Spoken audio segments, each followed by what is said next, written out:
Good morning, everyone. Thank you all for being here bright and early. I'm going to run through this presentation very quickly because really we want to get into the discussion. We've got a great panel, great group of people here, so it's very much a discussion this morning. But I'm going to set the context. And that context is going to be looking at Germany in the European and the global context, just to start off with, and then drilling down into the German market. I think a lot of people think about German real estate as good, stable, steady, and it's always the same, but it's not. And there's huge variations within the market, and that's something we want to tease out in the presentation, in the discussion. So I'll go through very quickly these slides, and then we can discuss them in more detail during the panel session. So I was at our launch in Frankfurt just a few days ago with the results, the DIX results, the IPD results, formerly the DIX results for Germany, and it was the best ever year for German real estate. It was 6%, which doesn't sound fantastic compared with the 18% here in the UK, but it was the best ever year for German real estate. And it's a significant situation that. This shows the historic trend. You can see there the dark blue lines are the income. German real estate has been delivering very good, solid income return, but it's been suffering from value decline in many years over the last decade or so. But it was the best ever year, driven by this strong income returns, but also a little bit of rental growth coming through in most of the property sectors. Driven by rental growth, but also capital. So we've known the last few years, ever since the financial crisis, that Germany's been a favoured destination. And this is a nice real capital analytics data that shows investment flows globally in the 3 different regions. And then the line is the appetite for Germany, or investment activity in Germany. And so another improvement last year in terms of investment activity in Germany, driving these strong returns. Germany, I'm not going to talk much about the other markets. Maybe we touch on that in the discussion, but this just shows in the dots is the 2014 results compared with the bars, which is the 2013. And most markets globally, we're going to have out next week our global results for the global IPD, and that looks like it's going to be at least the same level as last year, because most markets are slightly ahead of where they were last year, including Germany. Just in terms of a little bit in context, this then looks at Germany real estate alongside other asset classes. So you might find it hard to see the details, but what we're doing here is comparing German real estate with the REIT market as well, real estate securities, which had a fantastic year last year, maybe as a leading indicator as to what's happening in the direct market. And we're also showing equities and bonds. And again, real estate falling somewhere between equities and bonds, as we'd expect over recent years. Bonds have behaved differently, as we know, but generally real estate behaves nicely between the 2 asset classes, hence the attraction to many investors. This then puts Germany in its global context over the long term. So the red line there is the global return, so the IPD global, and you can see the downturn and then the bounce back, and the light grey lines are all the different markets. And you can see Germany there fairly stable over time. And I think this is very, very significant. So there are these volatile markets, the UK, Ireland, US, many of the Asian markets are volatile. Then you have more stable markets, Netherlands, Germany, maybe some of the Nordic markets as well. And I think they play different roles for investors over time, the more stable and the more volatile markets. I'll come back to this in a minute, because I think it's a very important time in the cycle for markets like the US and the UK, which is relevant for what's going on in Germany. One area we might discuss in the panel is the difference in, if you like, the valuation basis within Germany compared with other markets. And our index is based on the assets of the very large, sophisticated managers known as within Germany, who are very strong locally, but also been leading global investing in terms of real estate over the last 2 decades, really, much more so ahead of the time of the US, ahead of the time of most global investors.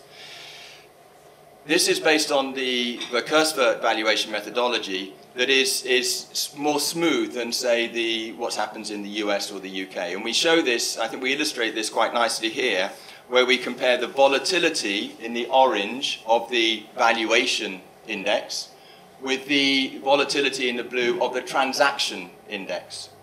And so you can see in Germany there, the volatility of the valuation index is quite low, it's very low, but the transaction is higher.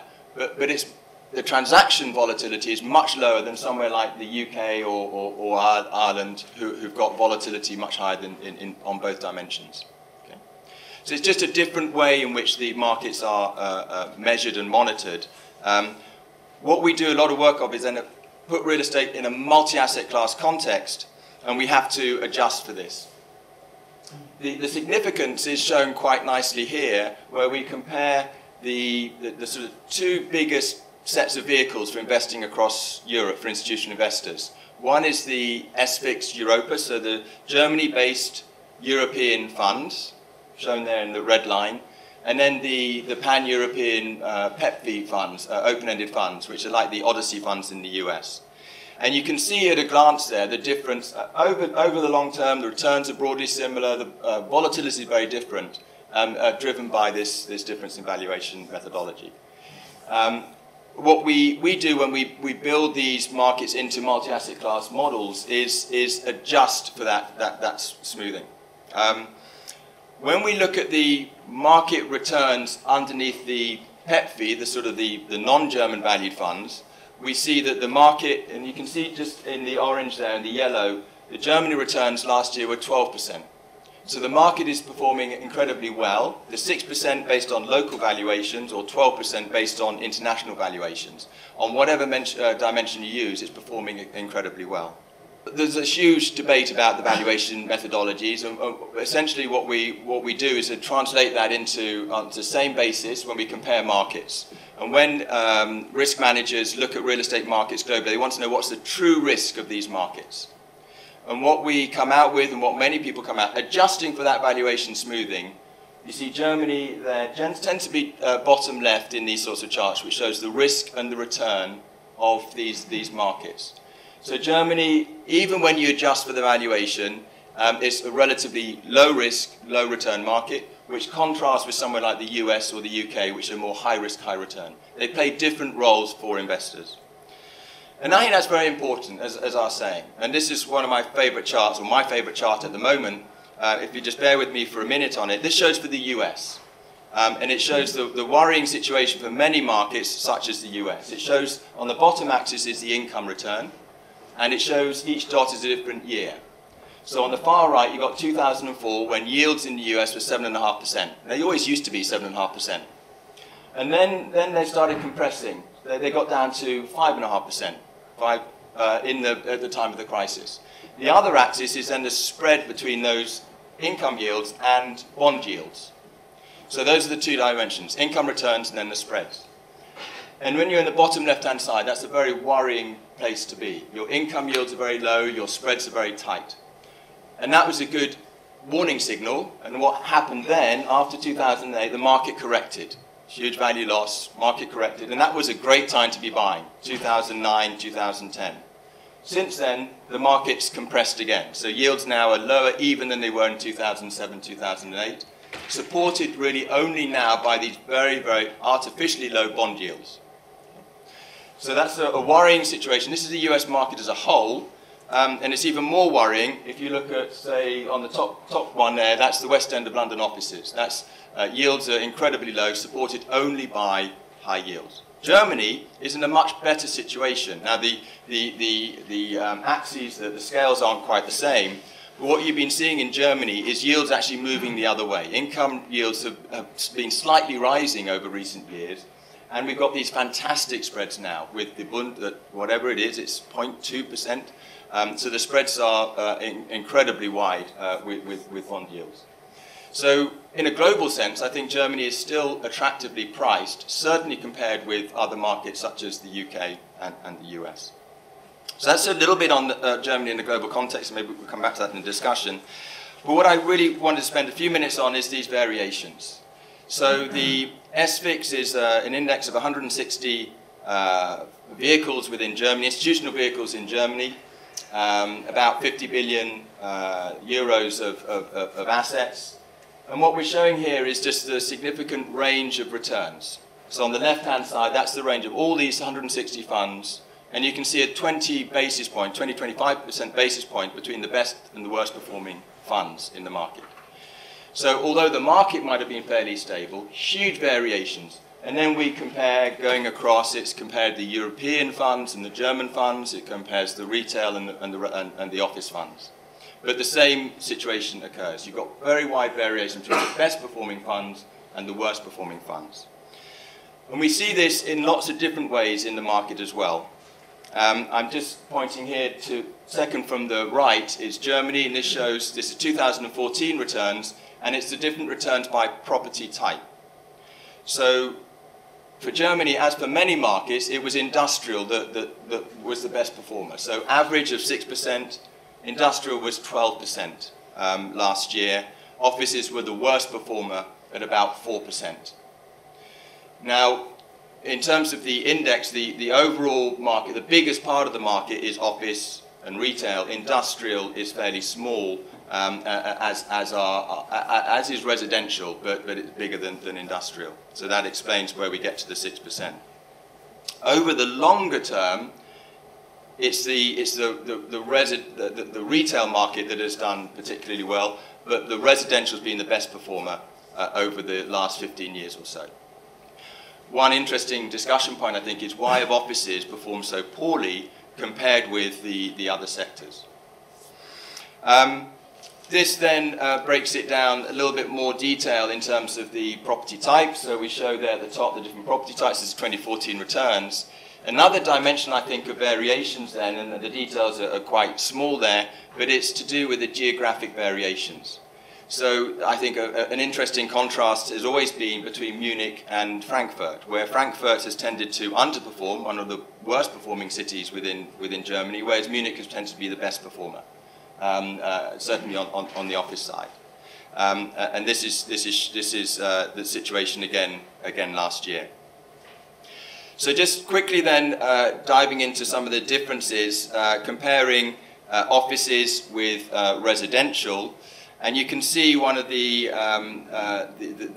benefits of offices has been the higher income yield. So the red, we've got the offices showing the income return for offices has been generally higher than residential. So offices have benefited from that relatively high income return, certainly compared with residential, but not in terms of value growth. So there's been this depreciation in German offices over this fairly long period of time. We show that in the dotted lines in below. So the value growth is negative, so values have actually been falling for offices despite having that relatively strong income return.